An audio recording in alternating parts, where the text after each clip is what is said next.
What's up everybody, this is CKNNA and this is the 7th tutorial in HTML. In today's class, I will introduce you to CSS. So in the very first tutorial, I spoke to you about HTML and CSS. And as I already said, CSS means cascading style sheet. So as the name implies, it's used to add more styles to the web page.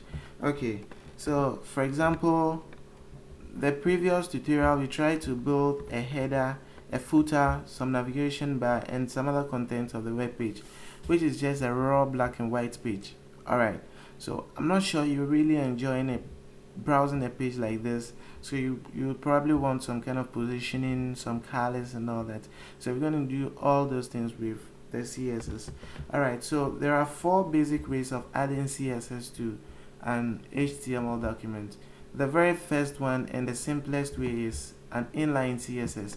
With this, you open a tag, for example, a section tag, then you probably say style.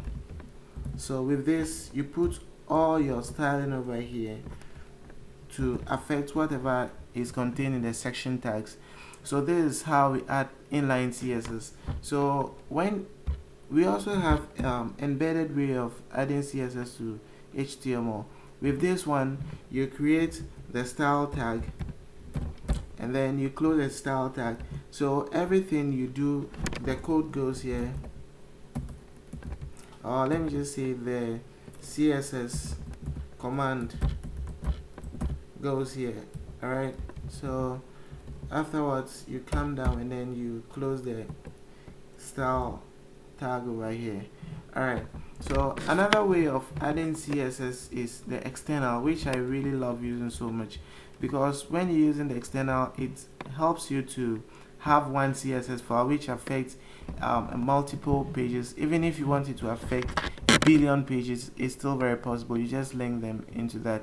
So in this case, you create a link inside the head where the HTML document finds the external CSS somewhere else and it affects the page. So we'll have a practical feel of that also in the subsequent tutorials. So the fourth one is to import CSS file from within CSS file. So in the series of this tutorial, we're going to be concentrating much on the 3. So we're probably not going to tackle too much of the fourth one because it's not really very common, and these are the easiest ways that we can do.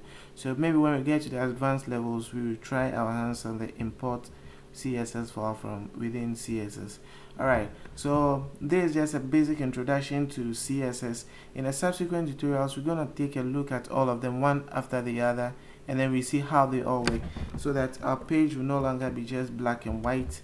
We can add more styles to it, like instead of having this thing over here that we're trying to build a navigation bar, we can just have something very cool like what we have on my home page over here, and then we can also use it to add some kind of more features like the text colors, the mouse over feature, some kind of colors and more things when we try our hands on all that. So thank you guys for watching, and don't forget to subscribe to my YouTube channel. See you in the next tutorial.